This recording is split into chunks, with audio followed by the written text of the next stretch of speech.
Terima kasih untuk semua yang sudah subscribe channel ini. Semoga dilimpahkan rezeki yang berlimpah. Amin. Kita lanjutkan kisah Battle Through the Heavens Season 1 periode ketiga, yang tentunya ini spoiler cerita novel. Yuk tanpa berlama-lama kita mulai saja.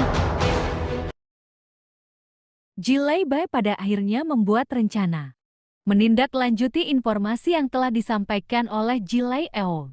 Sementara itu di sisi lain Xiaoyan terlihat terkejut karena Yao Lao bisa mengendalikan Doki untuk memindahkan benda sesuai keinginan.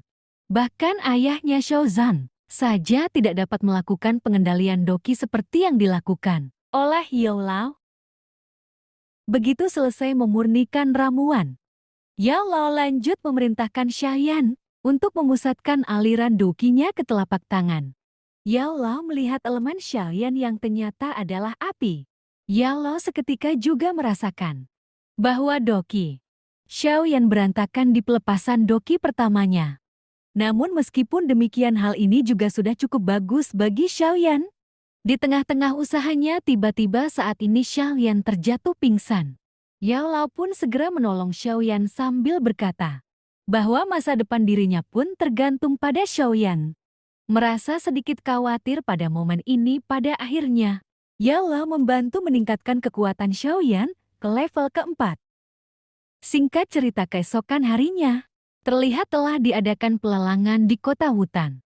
Ketika mendaftar, Xiao Zhan pada saat ini terkejut karena ruang VIP yang biasa digunakan oleh klan Xia telah ditiadakan. Hanya keluarga Yao Bapa dan Jilai Bai yang saat ini berhak menduduki tempat VIP. Perseteruan ini tampaknya tanpa disadari diperhatikan oleh seorang wanita yang bernama Yafi. Yafi merupakan direktur dan sosok pengusaha rumah lelang di kota hutan. Sementara itu kembali kepada Xiaoyan, yang pada saat itu sedang menyantap makanan begitu lahap. Xiaoyan pun senang saat menyadari bahwa Dokinya telah menerobos ke tingkat keempat. Melihat kegembiraan ini, Yao Lao juga memperlihatkan teknik Cijang kepada Xiaoyan. Mendengar nama Cijang, Xiaoyan pun teringat bahwa ia pernah membeli benda dengan Doki Cijang di dalamnya. Sementara itu, Yao Lao pun menjelaskan bahwa teknik Cisang adalah teknik level rendah tingkat Shuang. Dengan menguasai teknik ini, Xiaoyan bahkan dapat memindahkan batu bahkan seberat 1 ton. Saat melawan musuh, Xiaoyan juga bisa menyerap darah dan kekuatan yang dimiliki oleh lawan. Mendengar hal ini seketika Xiaoyan pun tertarik dengan teknik Cisang yang disebutkan oleh Yao Lao. Yao Lao juga pada saat ini menjelaskan bahwa Xiaoyan pada saat ini juga beruntung. Karena di dalam plat besi yang dibeli Xiaoyan, ada Cijang yang tersembunyi. Selain itu, ada juga skill lain yakni Kui Hojang. Dan Yao Lao pun seketika memperhatikannya. Singkat cerita, setelah Xiaoyan mempelajarinya, Xiaoyan pun pergi ke arena pertarungan klan Xiao, di mana Zuner berhasil mengalahkan Jiaoning. Selanjutnya Zuner menghampiri Xiaoyan dan terkejut merasakan bahwa Xiaoyan telah bisa mencapai level keempat. Sementara itu di sisi lain, Jiaoning tampak tidak suka dengan keberadaan Xiaoyan di arena. Namun Jiaoning tidak dapat bertindak karena ada Zuner yang membela Xiaoyan. Setelah kepergian Jiaoning pada saat ini Zuner menjelaskan bahwa jika Xiaoyan ingin mengalahkan Xiaoning, maka Xiaoyan harus mempunyai keterampilan yang kuat. Zuner pun segera memberikan gulungan keterampilan Zui Cisang tingkat Huang yang cocok untuk level 4 seperti Xiaoyan.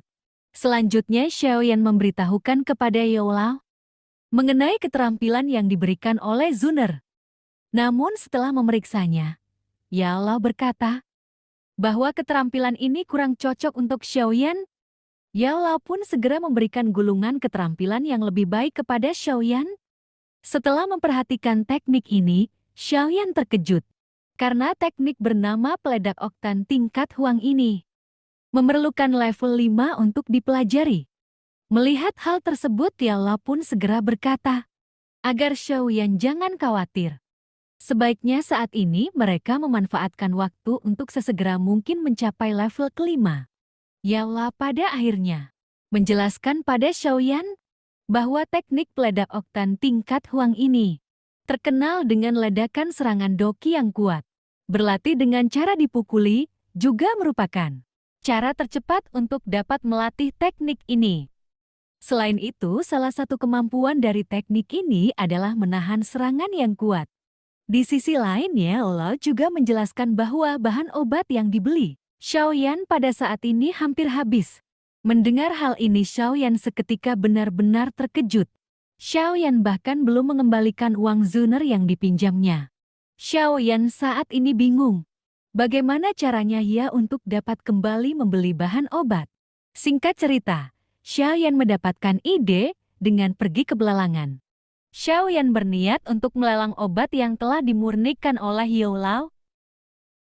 Tanpa basa-basi, Xiaoyan pun segera bertemu dengan Yafei untuk menentukan kualitas dan harga yang akan dipasang. Setelah diputuskan, Xiaoyan pun diantar Yafei menuju ke tempat yang sudah dipersiapkan. Lelang pun segera dimulai dengan Yafei yang juga merangkap sebagai juru lelang. Barang pertama yang dilelang adalah pil milik Xiaoyan yang merupakan pil level 2. Pil ini dapat meningkatkan dasar bagi praktisi yang masih di bawah tingkat Du. Mendengar hal tersebut, Xiaozan pun tertarik untuk dapat bisa mendapatkan pil ini demi untuk dapat meningkatkan kekuatan Xiaoyan. Jilai Bei dan Obapa yang menyadari hal tersebut tentu saja pada saat ini tidak tinggal diam. Setelah banyaknya penawaran, keduanya segera menawar dengan harga tinggi. Dan hal ini membuat Xiaozan nyap-nyap. Begitu tawaran menyentuh harga 30.000. Xiaozan pada saat ini langsung menaikkan penawaran menjadi 40.000. Kedua anak Xiaozan seketika gempar. Karena jumlah itu hampir merupakan seluruh kekayaan dari keluarga Xiao. Namun tampaknya Xiaozan tidak peduli. Hingga pada akhirnya pil tersebut jatuh ke tangan Xiaozan. Setelah perlelangan berakhir, terdengar adanya perdebatan di aula dari keluarga Xiao. Bersamaan dengan hal tersebut, Xiaoyan pun pada saat ini muncul dan tanpa sengaja mendengar percakapan mereka. Di tengah perdebatannya, Xiaozan pada saat ini segera pergi dengan marah. Dan tanpa disengaja pada saat ini dia bertemu dengan Xiaoyan. Xiaozan pun segera memberikan pil hasil pelelangan kepada Xiaoyan. Dan hal ini membuat Xiaoyan tersentuh. Xiaoyan pun berjanji bahwa ia tak akan mengecewakan ayahnya. Dan akan mulai berlatih secara sungguh-sungguh. Di waktu berikutnya, pada akhirnya Xiaoyan terus-menerus berlatih. Di bawah bimbingan Lau, perlahan-lahan, sedikit demi sedikit, Xiaoyan pun pada akhirnya dapat menguasai teknik-teknik yang diajarkan oleh Lau. Namun demikian peningkatan ini dirasakan Xiaoyan kurang maksimal. Sehingga dia ingin berusaha lagi lebih maksimal agar dapat lebih cepat meningkatkan kembali kekuatannya ke level yang lebih tinggi. Melihat hal tersebut, Lau pada saat ini menjelaskan bahwa dalam hal ini, meskipun dengan bantuan obat, setidaknya masih membutuhkan waktu 1 tahun bagi Xiaoyan untuk setidaknya mencapai level ke-9. Seketika Xiaoyan terkejut. Karena dalam waktu 2 bulan ke depan akan diadakan upacara kedewasaan. Dan pada saat itu, Xiaoyan tidak ingin mengecewakan Zuner dan ayahnya. Menyadari niat dari Xiaoyan ini, Lau pun seketika merenung. Sehingga pada akhirnya mulai menjelaskan kembali pada Xiaoyan bahwa mungkin dalam waktu 2 bulan, Xiaoyan setidaknya bisa mencapai di level ke-7. Merasakan adanya harapan, Xiaoyan pada saat ini merasa lega dengan perkataan dari Lau tersebut. Sementara itu di sisi lain terlihat juga Nalan Yanran sedang bermeditasi di puncak gunung. Yanran pada saat ini bergumam. Xiaoyan 3 tahun lagi akan mendapatkan rasa malu atas apa yang telah dia lakukan. Singkat cerita, keesokan harinya, di mana hari ini merupakan hari terakhir tes sebelum upacara kedewasaan dimulai.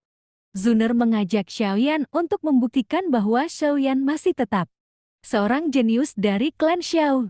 Begitu sampai, saat ini Zuner mendapatkan giliran pertama untuk mengetes kekuatannya. Zuner segera mengejutkan semua orang karena telah mencapai tingkat Dushi. Selanjutnya nama Xiaoyan dipanggil. Dan Xiaoyan saat ini dengan percaya diri maju. Namun pada saat itu ledakan masih juga terlontar kepada Xiaoyan di sekitar situ. Hingga pada akhirnya Xiaoyan pada saat ini ternyata berhasil menyentuh sampai di level tinggi Doki tingkat 7. Hal ini benar-benar mematahkan ekspektasi semua orang tentang kelemahan Xiaoyan. Dan membuat semua orang terkejut.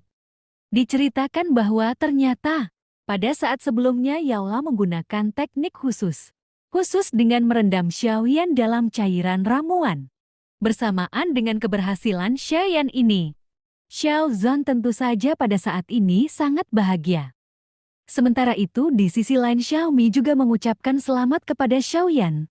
Ia juga meminta maaf atas segala yang ia lakukan selama ini kepada Xiaoyan. Xiaoning di sisi lain pada saat ini tampak tidak senang dengan peningkatan Xiaoyan. Dia berniat akan mencelakakan Xiaoyan pada acara pagelaran kedewasaan yang akan segera digelar. Adegan berpindah di mana Jilaibi pada saat ini semakin yakin dengan adanya seorang alkemis di klan Xiao. Ini jugalah yang tampaknya pada akhirnya membantu kekuatan Xiaoyan bisa meningkat. Jilaibi juga semakin yakin dengan rencananya demi bisa menghancurkan klan Xiao. Singkat cerita dengan berlalunya waktu, upacara pagelaran kedewasaan yang diselenggarakan oleh klan Xiao pun berlangsung. Dengan dihadiri oleh 3 klan keluarga besar. Setelah pembukaan Xiaoyan pada saat ini dipanggil menuju ke depan.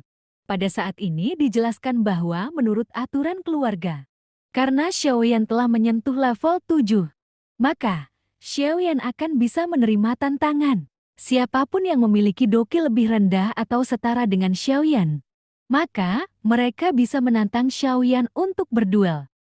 Mendengar hal tersebut, Xiaoning yang telah mencapai level 8 pada saat ini seketika maju.